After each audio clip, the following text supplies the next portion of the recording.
So, good morning, dear students. My name is Abhishek Gupta from Bharati Group of Colleges Tour. और आज हम B7 semester जो कि subject आपका structural engineering design three जिसमें हम चैप्टर 1 डिस्कस कर रहे थे, जिसमें हमने कुछ न्यूमेरिकल प्रॉब्लम्स किए, जिसमें हमने मोमेंट कैपेसिटी चेक की, शियर कैपेसिटी चेक की और हमने कुछ स्टिफनर्स के डिजाइन किए। ठीक है, that is what load bearing stiffener और आपका एंड बेयरिंग स्टिफनर्स, इसके हमने कुछ डिजाइन देख लिए थे। ठीक है, तो देखो हमने वहाँ पे कुछ कभी कभी एग्जाम में क्या होता है, क्वेश्चन आ जाता है कि आप एक प्लेट गर्डर के डिजाइन स्टेप्स लिखिए। ठीक है, यहाँ से क्वेश्चन आ चुका है ऑलरेडी, और कि उस टाइम पे आपको कैसे डिजाइन स्टेप्स लिखना होता है ये आज मैं आपको बताने वाला हूँ। ठीक है, यहाँ से क्वेश्चन आ चुका है कि write down the design steps of the plate girder. तो सबसे पहली बात, प्लेट गर्डर का डिजाइन करते समय हमको कुछ बातों का ध्यान रखना है। क्या बातों का ध्यान रखना है? पहली बात, जो आप गर्डर बना रहे हो वो कैसा हो, मोस्ट एफिशिएंट हो और क्या वो इकोनॉमिकल हो। As a designer point of view से अगर मैं बात करूँ तो ठीक है, ये हमारा मेन एम होता है। ठीक है, ये मेन एम है हमारा कि क्या एक जो भी हम डिजाइन करें वो कैसा हो, एफिशिएंट हो और इकोनॉमिकल हो। ठीक है, तो यहाँ से स्टार्ट करते हैं। हमको क्या क्या डिजाइन करना है एक प्लेट गर्डर में? हमको डिजाइन करना पड़ता है एक वेब पोर्शन का डिजाइन करना पड़ता है और एक फ्लैंज पोर्शन का डिजाइन करना पड़ता है। ठीक है, और उसको हम रिवेटेड कर सकते हैं या बोल्टेड कर सकते हैं। तो हम step by step in steps को समझेंगे कैसे हम डिजाइन करते हैं डिजाइन हमारे बिल्ड प्लेट गर्डर्स को। ठीक है, तो देखो शुरुआत करते हैं पहले स्टेप से, डेट इज व्हाट।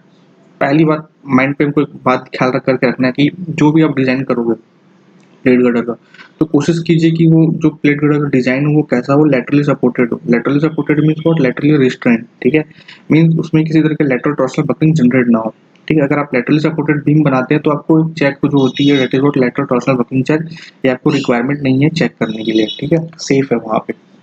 ठीक है, ठीक है, तो देखो जैसा ही हम क्या करेंगे, लेटरली सपोर्टेड कोशिश करेंगे बीम डिजाइन करने का। ठीक है, आगे बढ़ते हैं। देखो वही पहला स्टेप, पहला लाइन यही कह रहा है, if possible keep the plate girder laterally restrained। तो इसको अंडरलाइन कर लो, plate girder laterally restrained means what, laterally supported। ठीक है, and as this will gives economical section and lateral torsional buckling can be checked in case of compression plug is not। मतलब कि अगर आप lateral torsional buckling सॉरी, अगर आप laterally supported beam नहीं provide करते हो, लैटरली अनसपोर्टेड अगर वो बीम बनता है तो क्या होगा, आपको यहाँ पे लैटरल टॉर्शनल बकलिंग चेक करने का रिक्वायरमेंट होगा। ठीक है, यही कह रहा है पहला लाइन। सेकंड लाइन क्या बोलता है, देखो self weight of the plate girder is assume. ठीक है, मतलब कि क्या, हमको डेड लोड कैलकुलेट करना है किसका, हमारे गर्डर्स का। तो डेड लोड कैलकुलेट करने के लिए देखो empirical formula that is what, हम इसका रेशियो लेके चलते हैं डब्ल्यू से लेकर W/200 से लेकर के W/400 के बीच का। ठीक है, तो इन दोनों के बीच में हम एज्यूम करते हैं जब कभी भी डिजाइन करते हैं तो। ठीक है, तो कुछ क्वेश्चन में आपको W/400 भी दिखाई देगा, कहीं कहीं आपको W/200 दिखाई देगा। ठीक है, तो देखो तो देखो सेल्फ वेट हम यहाँ से कैलकुलेट कर सकते हैं। जैसे सेल्फ वेट मिलेगा हमको क्या कैलकुलेट करना है, live load. Live load actually question में गिवन होता है। लाइव लोड कैसे कैलकुलेट होती है, यूडीएल के फॉर्म में देगा या फिर पॉइंट लोड के फॉर्म पे देगा। ठीक है, तो ये हो गया, हमको लाइव लोड गिवन होगा, सेल्फ वेट हम यहाँ से डिटरमाइन कर लेंगे। देन उसके बाद हमको क्या कैलकुलेट करना है, मैक्सिमम बेंडिंग मोमेंट, जिसको हम क्या बोल रहे हैं, critical moment and shear force. Shear force क्या होगा, maximum shear force and maximum bending moment. इन दोनों के बेसिस पे हम क्या करते हैं, एक बीम का डिजाइन करते हैं। तो देखो बीम का डिजाइन हमको क्या क्या मिल गया, हमको मैक्सिमम बेंडिंग मोमेंट मिल गया, हमको मैक्सिमम शियर फोर्स की वैल्यू मिल गई। अब हमको क्या करना है, हमको यहाँ पे कैलकुलेट करना है हमारा वेब पोर्शन। ठीक है, एग्जाम्पल मैं यहाँ पे डायग्राम ड्रॉ कर रहा हूँ, ये हमारा कोई क्या है, आई सेक्शन है। ठीक है, ये क्या हमारा आई सेक्शन है। अब हमको ये क्या, हमको इस वेब पोर्शन का साइज चाहिए, कितना क्या साइज होना चाहिए इस वेब पोर्शन का, उसको निकालने के लिए हमको यहाँ पे कैलकुलेट करना पड़ता है that is what optimum thickness of the depth and optimum thickness and optimum depth इसका, हमारे वेब पोर्शन का। तो देखो ऑप्टिमम थिकनेस और डेप्थ को निकालने के लिए हमारे पास एक एम्पेरिकल फॉर्मूला है यहाँ पे that is what thickness of web is equal to what maximum bending moment divided by yield stress of the steel into k. क्या होता है हमारा, के होता है हमारा D/TW का रेशियो। जनरली इसको हम एज्यूम करके चलते हैं for the designing of the plate girder 140 से लेकर के 240 के बीच में। ठीक है, 140 से लेकर के 240 के बीच में आप एज्यूम करके चल सकते हो for the designing of the plate girder. ठीक है, तो हम के एग्जांपल ले लेते हैं। मान लो अगर मैं 180 मान के चलता हूँ एग्जांपल, तो यहाँ पे मैं क्या पुट करूंगा, यहाँ पे के की वैल्यू 180। ठीक है, 180 पुट करूंगा और यहाँ से क्या निकालूंगा मैं, अपना thickness of the web. Then उसके बाद same related depth of plate girder निकालूंगा, मतलब कि डेप्थ निकाल लूंगा हमारा कौन सा पोर्शन, ये वाला पोर्शन का डेप्थ निकाल लूंगा। ठीक है, इफेक्टिव डेप्थ जिसको मैं बोल रहा हूँ या फिर ऑप्टिमम डेप्थ बोल रहा हूँ इसको। तो depth of the plate girder determine करने के लिए बस एक और फॉर्मूला है, empirical formula that is what maximum bending moment into k. क्या होता है हमारा, पता है D/TW का रेशियो। कितना एज्यूम करके चल रहे हैं हम, 180 divided by F yield stress. ठीक है, तो यहाँ से हमको क्या मिल जाएगा, ऑप्टिमम डेप्थ मिल जाएगा और ऑप्टिमम थिकनेस की वैल्यू मिल जाएगी किसका, वेब पोर्शन का। इसके बाद हमको जाना पड़ता है क्या कैलकुलेट करने के लिए, ये तो हमारे हो गया वेब पोर्शन। अब हमको जाना है फ्लैंज पोर्शन कैलकुलेट करने के लिए। मतलब कि क्या फ्लैंज, मतलब कि क्या, ये वाला जो टॉप पोर्शन है, ठीक है, ये इस पोर्शन की बात कर रहे हैं, इसका हमको एरिया सबसे पहले डिटरमाइन करेंगे कि हमको कितना फ्लैंज एरिया का रिक्वायरमेंट है। देन फ्लैंज एरिया जैसे ही हमको मिल जाएगा तो हम क्या कैलकुलेट करेंगे, इसका विड्थ कैलकुलेट करेंगे, that is what BF, width of flange, और इसका थिकनेस ऑफ फ्लैंज हम ये कैलकुलेट करेंगे। ठीक है, तो देखो विड्थ एरिया ऑफ फ्लैंज सबसे पहले कैलकुलेट करने के लिए हमारे पास एक फॉर्मूला है, that is what empirical formula, that is what area of flange into max is equal to what, maximum bending moment into partial safety of factor into divided by gamma sorry fy, मतलब कि yield stress की value and depth of plate गड्ढा जो हमने ऊपर calculate किया optimum depth. ठीक है, इस फॉर्मूले से हम क्या डिटरमाइन कर सकते हैं, एरिया ऑफ फ्लैंज। जैसे ही हमको एरिया ऑफ फ्लैंज मिल जाएगा तो हम ये मान के चलते हैं कि जो हमारा विड्थ ऑफ फ्लैंज होता है, मतलब कि क्या ये विड्थ ऑफ फ्लैंज जो होता है वो क्या होता है 0.3 times of depth of plate gutter के इक्वल होता है। ठीक है, ठीक है, तो क्या लिखा है देखो यहाँ पे, the outstand of the flange plate is worked out from serviceability and buckling criteria once the width of flange is fixed and the flange thickness can be calculated by dividing it by flange area. ठीक है, बताता हूँ, उसको समझाता हूँ क्या बोल रहा है ये। ठीक है, तो देखो सबसे पहले ये समझो, ये जो हमको एरिया रिक्वायर मिला, ठीक है, इस एरिया रिक्वायर्ड से हम क्या कर सकते हैं, 0.3 टाइम्स ऑफ डी करोगे तो हमको क्या मिल जाएगा, विड्थ ऑफ द फ्लैंज। ठीक है, विड्थ ऑफ द फ्लैंज कैसे निकालोगे, 0.3 टाइम्स ऑफ डी।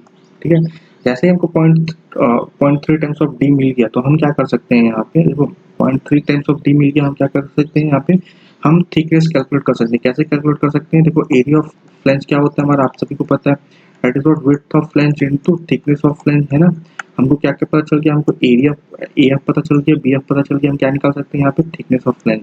ठीक, कैसे निकाल सकते हैं, तो यहाँ पे मैं लिख सकता हूँ AF is equal two divided by BF, है ना। तो यहाँ पे हमको क्या मिल जाएगा, TF, तो वहाँ पे इसी चीज की बात कर रहा है, dividing it by flange area. ठीक है, तो देखो अब आगे बढ़ते हैं, चलो तो आगे बढ़ते हैं। अब हमको क्या करना है, देखो हमको हमको साइज पता चल गया हमारे आई सेक्शंस की। ठीक है, आई सेक्शन का हमको क्या पता चल गया, साइज पता चल गया।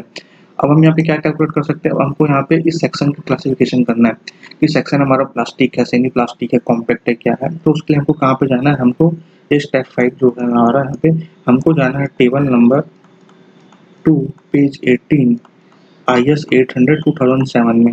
ठीक है, वहाँ पे हमको एक रेशियो चेक करना पड़ता है for the welded plate girder, that is what B/TF का रेशियो। अगर वो लेस देन 8.4 एप्सिलॉन है, ठीक है, लेस देन अगर B/TF का रेशियो वो 8.4 एप्सिलॉन से कम है, तो मैं कह सकता हूँ कि जो मेरा सेक्शन है वो कैसा है, प्लास्टिक है। और जब कभी भी हम लोग डिजाइन करते हैं किसी भी प्लेट गर्डर का, तो कोशिश करते हैं कि उसका जो डिजाइन है वो कैसा हो, प्लास्टिक हो या फिर सेमी कॉम्पैक्ट हो। ठीक है, ये जनरली हम लोग प्रेफर करते हैं for the design of plate girder. तो देखो विड्थ ऑफ फ्लैंज कैसे डिटरमाइन करते हैं, विड्थ ऑफ फ्लैंज डिटरमाइन करने के लिए हमारे पास एक ये हमारा मान लो एग्जांपल लेता हूँ मैं यहाँ पे, ये मेरा क्या है, कोई आई सेक्शन है ऐसा। ठीक है, ये क्या है, मेरा कोई आई सेक्शन है।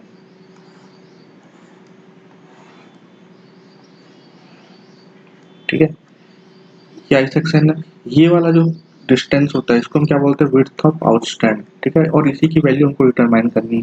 तो देखो ये पोर्शन कितना हमारा BF है, विड्थ ऑफ फ्लैंज। ठीक है, और ये पोर्शन क्या कहलाता है आपका, थिकनेस ऑफ वेब। ठीक है, अब बी अगर मेरे को कैलकुलेट करना है तो मैं क्या कर सकता हूँ, यहाँ पे width of flange minus thickness of flange divided by 2 करूँगा तो मेरे को क्या मिल जाएगा, विड्थ ऑफ फ्लैंज। ठीक है, चलो आगे बढ़ते हैं। तो देखो यहीं पे वो ये वाला फॉर्मूला यूज किया इसने। ठीक है, यहाँ पे कैलकुलेट करने के लिए, और जैसा ही हम कैलकुलेट करते हैं और हम इस रेशियो को चेक करते हैं, कौन सा रेशियो, ये B/TF। ठीक है, 8.4 एप्सिलॉन से कम है या ज़्यादा है, अगर मान लो कम आता है B/TF का तो प्लास्टिक है हमारा सेक्शन। और प्लास्टिक का सेक्शन तो हम यहाँ पे एज्यूम कर सकते हैं for the plastic section beta is equal to what 1, ये मान के चलना है हमको। ठीक है, ऐसा कोर्स नहीं कहा, मैंने नहीं कहा। देन नेक्स्ट स्टेप का क्या, जैसे ही हमारा सेक्शन क्लासिफिकेशन हो गया, प्लास्टिक निकल गया, अब हमको क्या करना है, ये जो हमारा ट्रायल सेक्शन था इसका हमको क्या करना है, बेंडिंग कैपेसिटी चेक करना है, फिर मोमेंट कैपेसिटी चेक करना है, दैट इज व्हाट स्टेप 6। अब उसके लिए हमको जाना है एज पर क्लॉज 8.2.1 एंड 8.2.2 के अकॉर्डिंग हमको इसको चेक करना है। हम कोशिश करेंगे 8.2.1 वाला, क्यों, क्योंकि हमने लैटरली सपोर्टेड हम डिजाइन कर रहे हैं। तो लैटरली सपोर्टेड अगर डिजाइन करें तो वहाँ से बेंडिंग मोमेंट की कैपेसिटी की वैल्यू कैसे कैलकुलेट कर सकते हैं, हमारे पास एक फॉर्मूला होता है, that is what MD is equal to beta B into ZPZ into FY divided by gamma M nought. ये हमारे पास फॉर्मूला होता है और इस फॉर्मूला की मदद से हम क्या कैलकुलेट कर सकते हैं, हमारी मोमेंट कैपेसिटी किसकी, हमारे सेक्शन की। ठीक है, ये वो कितना मोमेंट कैपेसिटी किसकी, फ्लैंज की ना, फ्लैंज की हमको पता चलेगा यहाँ पे मोमेंट कैपेसिटी। ठीक है, क्योंकि ये हमारा एक जनरल अजम्पशन है कि जो भी हम डिजाइन करते हैं, क्या डिजाइन करते हैं, जो हमारा आई सेक्शन डिजाइन होता है वह पोर्शन किसके लिए डिजाइन होता है, आपका शियर कैपेसिटी, शियर के लिए, और जो फ्लैंज पोर्शन जो डिजाइन होता है किसके लिए होता है, बेंडिंग मोमेंट के लिए डिजाइन होता है। तो यहाँ पे हम लोग को फ्लैंज पोर्शन का वो बेंडिंग कैपेसिटी चेक करना है, मोमेंट कैपेसिटी चेक करना है, तो उसके लिए एज पर क्लाउस 8.2.1 आप प्रीफर करोगे। आफ्टर जैसे ही हमारा सेफ होता है बेंडिंग कैपेसिटी में, हमको क्या करना है यहाँ पे, देखो नेक्स्ट स्टेप है हमारा, that is what, the flange can be curtailed in the length to achieve economic depth of plate girder. ये वाला स्टेप्स कब यूज होता है, जब हम लोग ना जब हम लोग यूज करते हैं, कौन से यूज करते हैं आई सेक्शन, जब हम लोग कोई ना बोल्टेड या रिवेटेड प्लेट गर्डर यूज करते हैं, देन उस केस में हम क्या करते हैं, हमको कटलमेंट करना पड़ता है। वो कैसे करते हैं मैं आपको समझाता हूँ यहाँ पे। ठीक है, तो देखो एग्जाम्पल लेता हूँ, मान लो कि मैंने क्या किया, एक यहाँ पे ये कोई मेरा एक प्लेट है, ठीक है, ये कोई एक प्लेट है, और मैंने क्या किया, यहाँ पे एक दूसरा प्लेट मैंने यहाँ पे यूज किया। ठीक है, यहाँ पे थोड़ा सा गैप आता है, हम लोग गैप रखते हैं जब कभी वेल्डेड या बोल्टेड प्लेट गर्डर डिजाइन करते हैं तो। और ये क्या हो गया, मेरा अनइक्वल एंगल सेक्शन। ठीक है, इसको मैंने क्या किया, यहाँ से बोल्टेड कर दिया, और इसको भी मैंने क्या किया, यहाँ पे रिवर्टेड कर दिया, बोल्टेड कर दिया। अब इनकेस मान लो कि मोमेंट कैपेसिटी ज़्यादा है, हमको ज़्यादा चाहिए, तो हम क्या करते हैं, यहाँ पे एक और प्लेट लगा देते हैं। ठीक है, एक और प्लेट लगा देते हैं, और हमको मोमेंट कैपेसिटी चाहिए तो हम क्या करते हैं, यहाँ पे ऐसा प्लेट्स लगा देते हैं ऐसा। तो ये हो गया हमारा क्या, ठीक है, और इसको बोल्टेड कर दी। अब इनकेस, अब देखो ये क्या है हमारा, कोई मान लो ये हमारा कोई स्पान है, ठीक है, ये स्पान लेंथ है कोई, और ये कोई मेरा मान लो कोई सिंपल सपोर्टेड बीम है, और मैक्सिमम और इसके ऊपर कोई लोड आ रहा है, क्या लोड आ रहा है, कोई पॉइंट लोड लग रहा है, तो उसका जो डिफ्लेक्शन कैसा होगा, कुछ ऐसा डिफ्लेक्शन होगा। ठीक है, और इसकी जो मैक्सिमम बेंडिंग मोमेंट कहाँ पे आएगा, मैक्सिमम बेंडिंग मोमेंट कहाँ पे मिलेगा हमको, यहाँ पे इस पॉइंट पे मिलेगा। जब इस पॉइंट्स पे मोमेंट मिलेगा मतलब कि क्या, अब सारे पॉइंट सारे लेंथ पे तो हमको मैक्सिमम बेंडिंग मोमेंट तो नहीं मिल रहा, किसी एक पॉइंट पे मिल रहा है, तो हम क्या करेंगे, हम ये जो पोर्शन है, ये अगर इसको मैं साइड व्यू से दिखाऊं तो कैसा दिखाई देगा मेरे को, कुछ ऐसा दिखाई देगा। ठीक है, ये गर्डर जो है कुछ इस तरह से दिखाई देगा। ठीक है, ये कंटिन्यू में है, ये भी कंटिन्यू में, ठीक है,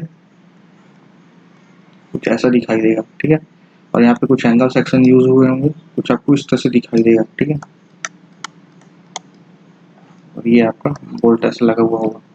तो देखो क्या होता है, देखो मैक्सिमम बेंडिंग मोमेंट हमको कहाँ पे मिल रहा है, इस पॉइंट्स पे मिल रहा है। अगर इस पॉइंट्स पे बेंडिंग मोमेंट मिल रहा है, तो देखो मैं इतना पोर्शन, जैसे कि मान लो अगर इसका बेंडिंग मोमेंट डायग्राम बनाऊं इस पॉइंट्स के इसके नीचे, तो देखो सबसे बेंडिंग मोमेंट, सबसे ज़्यादा मैक्सिमम बेंडिंग मोमेंट कहाँ पे मिल रहा है हमारे को, कुछ इस पॉइंट्स पे मिल रहा है। ठीक है, यहाँ पे मिल रहा है, कलर चेंज कर रहा हूँ मैं, यहाँ पे हमको मिल रहा है, इस पॉइंट्स पे हमको मिल रहा है मैक्सिमम बेंडिंग मोमेंट। तो हम क्या करेंगे, जो हमारे प्लेट्स हैं, ये प्लेट्स जो हमने एक्स्ट्रा प्रोवाइड किया है, हम क्या करेंगे, सिर्फ इतनी दूरी पे लगाएंगे जितनी दूरी पे हमको मैक्सिमम बेंडिंग मोमेंट मिल रहा है। मतलब क्या, इतने पोर्शन पे काम करो आप, सिर्फ इस प्लेट्स को रहने दो, और बाकी जगह से आप क्या करो, इसको कटिंग कर दो, यहाँ से क्या करो, इसको रिमूव कर दो। तो मैं तो क्या कर रहा हूँ, रिमूव कर देता हूँ। तो रिमूव करने के लिए मैं येलो कलर यूज कर रहा हूँ। तो मैंने क्या किया, इतने दूर को मैंने कटल्स कर दिया, इसी को क्या बोलते हैं, कटलमेंट ऑफ द फ्लैंज, या कटलमेंट ऑफ द बीम्स, या कटलमेंट बोला जाता है। ठीक है, इससे क्या होगा, आपका प्लेट गर्डर का देखो वेट रिड्यूस हो गया। ठीक है, उसके ऊपर जो उसके सेल्फ वेट का जो डेड लोड आ रहा है वो कम हो गया। तो उसी की उस स्टेप्स में बात कर रहा है। ठीक है, तो आगे बढ़ते हैं। देखो क्या बोल रहा है, the flange can be curtail in length to achieve the economic design of plate girder. मतलब वेट कम हो रहा है, ऑब्वियसली इकोनॉमिक हमारा बन रहा है प्लेट गर्डर। ठीक है, ये कब होगा, in case of vaulted and riveted के टाइम पे। ठीक है, आपका आपका वेल्डेड में भी हो सकता है, ऐसा नहीं कि नहीं हो सकता, हो सकता है। ठीक है, चलो आगे बढ़ते हैं। तो देखो आगे बढ़ रहे हैं, नेक्स्ट स्टेप क्या होगा हमारा, that is what, check for maximum shear capacity. मतलब कि जो हमारा वेब पोर्शन है उसकी शेयर कैपेसिटी हमको चेक करना है। तो देखो जैसा कि मैंने बताया, शेयर कैपेसिटी चेक करने के लिए आपको जाना है क्लास नंबर 8.4.2.2 पे। वहाँ पे हमको दो मेथड्स दिए हुए हैं आईएस कोर्स में, that is what, simple post critical method and tension field methods.